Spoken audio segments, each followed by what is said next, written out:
Udah ada bunyi.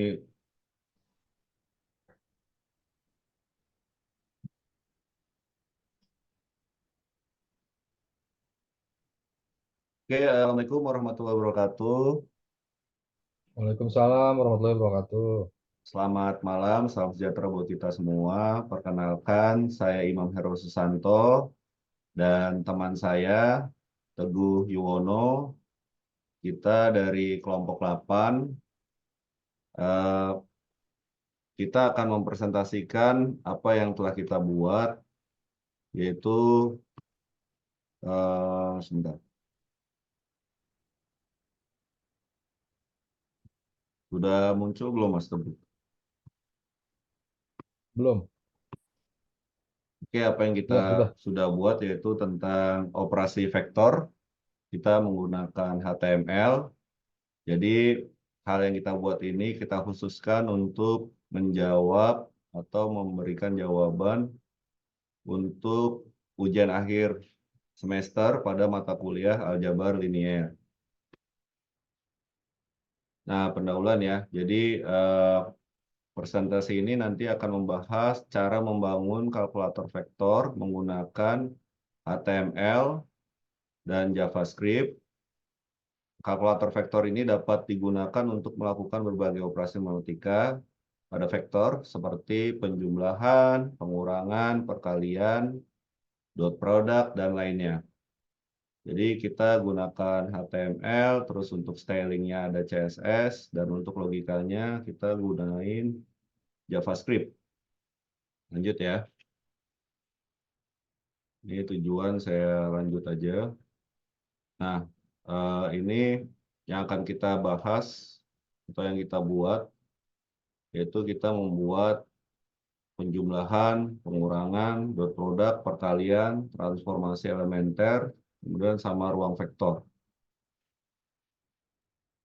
Nah, struktur dasar HTML dari kalkulator vektor itu kita mencakup beberapa elemen utama.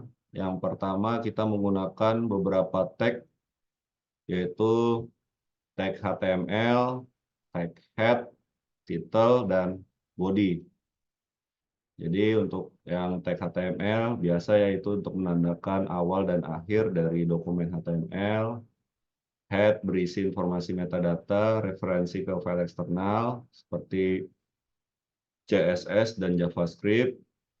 Title untuk menentukan judul halaman web yang ditampilkan pada tab browser. Body berisi semua konten yang akan ditampilkan pada halaman web. Terus juga kita menggunakan elemen-elemen kelas ya seperti div. Terus ada untuk paragraf kita menggunakan H2, label, select, input, dan button. Terus kita gunain juga untuk elemen script. Ini untuk membuat link ke kode-kode JavaScript. Terus kita juga eh, untuk stylingnya kita menggunakan CSS.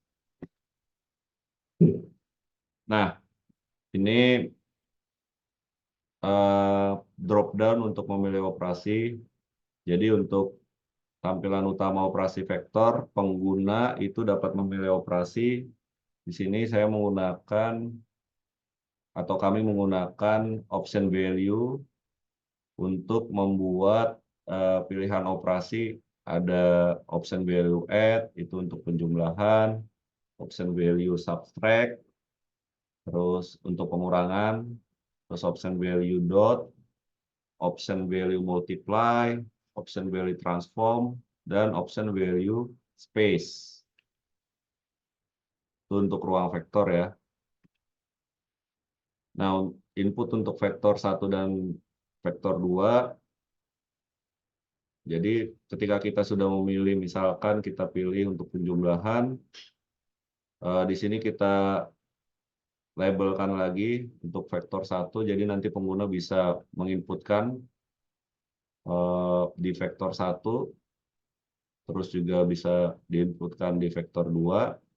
Kemudian nanti ada tombol hitung untuk pengguna bisa mengklik eh, button dan eh, langsung dapat ditampilkan untuk hasilnya.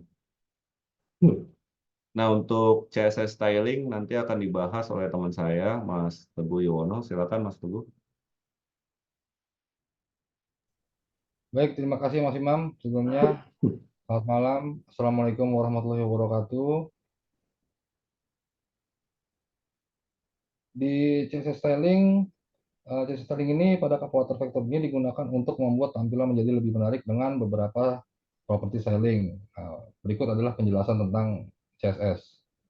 Yang pertama, itu ada font dan warna latar belakang ya. Kita menggunakan font family. Di body sini kita menggunakan font family. Nah, ini kita untuk menentukan fontnya ya. Untuk digunakan pada teks. Kemudian background color. Background color itu menentukan warna latar belakang dari elemen-elemen kalkulator. Kemudian bingkai dan bayangan. Saya di sini menggunakan border radius untuk memberikan sudut bulat pada elemen. Contohnya seperti di sini nih. Di sini kita akan memberikan border radius ya. Jadi agak belok di sini ya. Kemudian ada box shadow menambahkan bayangan pada elemen untuk memberikan efek 3 dimensi. Seperti ini. Nah, kemudian ada tombol ya. Di sini ada atau button ya. Nah, di sini saya menggunakan padding di sini. Di sini ada ukurannya 10 px dan 20 px. Ini memberikan ruang di sekitar teks dalam tombol. Kemudian ada font size itu untuk fontnya, untuk font text per tombol. Kemudian margin memberikan jarak antara tombol dan kursor menentukan tipe kursor saat digunakan di atas tombol. Nah, dengan menggunakan CSS styling seperti ini, kalkulator vektor akan memiliki tampilan yang lebih menarik dan estetis. Lanjut. Nah, kemudian di dalam kalkulator vektor, penggunaan CSS tidak hanya untuk memperbaiki tampilan, tetapi juga untuk mengatur layout dan estetika secara keseluruhan. Yang tadi sudah seperti kita lihat ya, untuk box-boxnya tadi ya, yang di slide sebelumnya itu layout dengan flag box. Kemudian pada elemen atau body menggunakan properti display flags untuk mengatur tata letak elemen secara fleksibel, memungkinkan penempatan elemen secara horizontal atau vertikal. Kemudian ada properti justify content center dan line item center digunakan untuk memusatkan kalkulator vektor di tengah halaman. Kemudian estetika dengan warna dan bayangan menggunakan warna latar belakang yang lembut. Background colornya saya menggunakan tadi yang tadi seperti sudah kita lihat tadi ya di slide sebelumnya ya. Kemudian menambahkan efek bayangan pada kalkulator vektor yaitu menggunakan box shadow untuk memberikan kedalaman dan tampilan 3 dimensi. Kemudian estetika tombol ya atau button memberikan pola warna dan ukuran yang konsisten pada tombol dengan properti padding, font size dan margin. Kemudian menggunakan kursor pointer untuk menunjukkan kepada pengguna bahwa tombol dapat diklik. Kemudian dengan menggunakan CSS untuk layout dan estetika kalkulator vektor tidak hanya terlihat lebih menarik secara visual, tetapi juga memiliki tata letak yang baik dan mudah dipahami oleh user atau pengguna. Lanjut Mas Imam.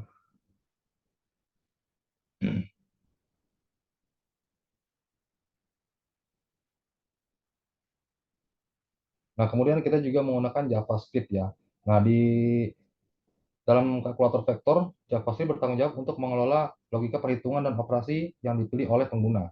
Nah, berikut adalah penjelasan tentang fungsi JavaScript yang mengelola logika kalkulator vektor.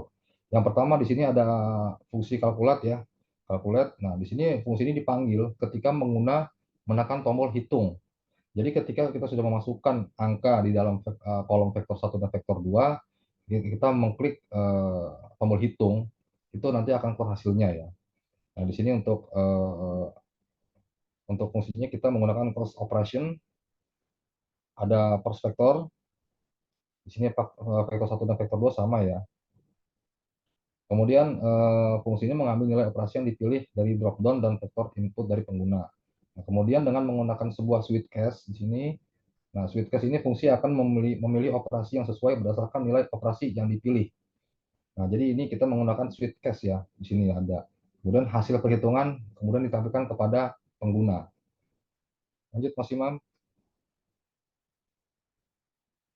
Nah, kemudian di sini kita masih ada di JavaScript, yaitu fungsi-fungsi perhitungan ya.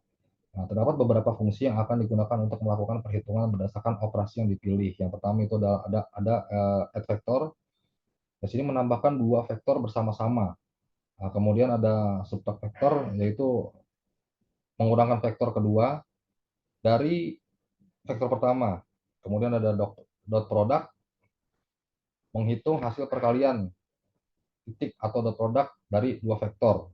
Kemudian ada transformasi elementer, yaitu yang melakukan transformasi elemen-elemen vektor. Biasanya sih digunakan untuk perhitungan kuadrat di sini ya, untuk apa namanya, transformasi elementer. Kemudian untuk uh, ruang vektor itu menghitung ruang vektor berdasarkan jumlah elemen vektor. Jadi untuk ruang vektor ini dia akan menghitung total jumlah semua yang di dalam kolom kolom vektor 1 dan kolom vektor 2. Lanjut Mas Imam. Nah, di sini contoh output programnya ya. Di sini output programnya itu penjumlahan di kolom vektor 1, saya memasukkan angka 10, 12, dan 18. Kemudian di vektor 2 ada angka 9, 13, dan 15. Dan mendapatkan hasilnya 19, 25, dan 33. Nah, di sini sudah sesuai dengan sini penjumlahan. Di sini sudah sama, dan ini hasilnya adalah sama persis ya. Kemudian pengurangan juga sama, kemudian dot product juga sama. Gitu. Lanjut Mas Imam. Nah, oke deh, ini untuk perkalian vektor juga sama ya. Dia hanya memang mengalihkan gitu kan dari vektor 1 dan vektor 2. Kemudian yang tadi ini saya sebutkan transformasi elementer ini biasanya dipergunakan untuk melakukan perhitungan kuadrat di sini. Karena kita di kolom 1 atau di vektor 1 kita hanya melakukan tiga angka sini aja yang di kolom vektor 1. Kemudian yang di kolom vektor 2 kita kosongkan karena di sini sudah menghitung eh, kuadrat gitu ya. Nah, kemudian untuk yang di ruang vektor ini dia menghitung jumlah semua yang ada di dalam vektor 1 dan vektor 2. Ini saya contohnya ambil 1, 2, 3, 4, 5, 6, dan hasilnya totalnya adalah 21. Lanjut Mas Imam. Nah, kemudian ini mungkin keuntungan dan manfaat-manfaatnya ya di sini adalah kemudahan pengguna, kemudian fleksibilitas dalam operasi vektor, memudahkan pendidikan dan pembelajaran, pengembangan keterangan programming, dan aksesibilitas. Lanjut Mas Imam. Nah, mungkin kesimpulan dari dalam presentasi ini, kami membahas pembuatan kalkulator vektor menggunakan HTML, CSS, dan JavaScript. Nah, kami memulai dengan membahas tujuan dan gambaran umum tentang kalkulator vektor, serta struktur dasar HTML yang digunakan, termasuk elemen-elemen utama seperti drop-down untuk memilih operasi, info vektor, dan tombol hitung. Kemudian kami menyoroti CSS styling yang digunakan untuk meningkatkan tampilan kalkulator vektor, termasuk layout dan estetika. Diskusi tentang fungsi JavaScript yang mengelola logika kalkulator, seperti penggunaan switch case untuk memilih operasi, serta fungsi-fungsi yang melakukan perhitungan juga disertakan. Contoh penggunaan kalkulator vektor untuk beberapa operasi berbeda ditampilkan dengan menunjukkan input yang dimasukkan dan hasil perhitungan yang dihasilkan. Akhirnya kami menyoroti manfaat dari pembuatan kalkulator vektor menggunakan HTML dan JavaScript, termasuk kemudahan penggunaan fleksibilitas dalam operasi vektor, pendidikan dan pembelajaran, pengembangan keterampilan programming, serta aksesibilitas dari berbagai perangkat. Nah, presentasi ini juga menjadi pengingat tentang pentingnya penerapan teknologi web dalam membangun alat-alat utilitas yang dapat diakses dengan mudah oleh pengguna di seluruh dunia melalui browser web. Mungkin sekian video dari saya dan Mas Imam, kami dari kelompok 8. Kurang lebihnya saya mohon maaf. Wabillahi taufiq wal hidayah. Wassalamualaikum Wassalamualaikum warahmatullahi warahmatullahi wabarakatuh. wabarakatuh. Terima kasih. Terima kasih Mas Imam. Terima kasih Mas Teguh.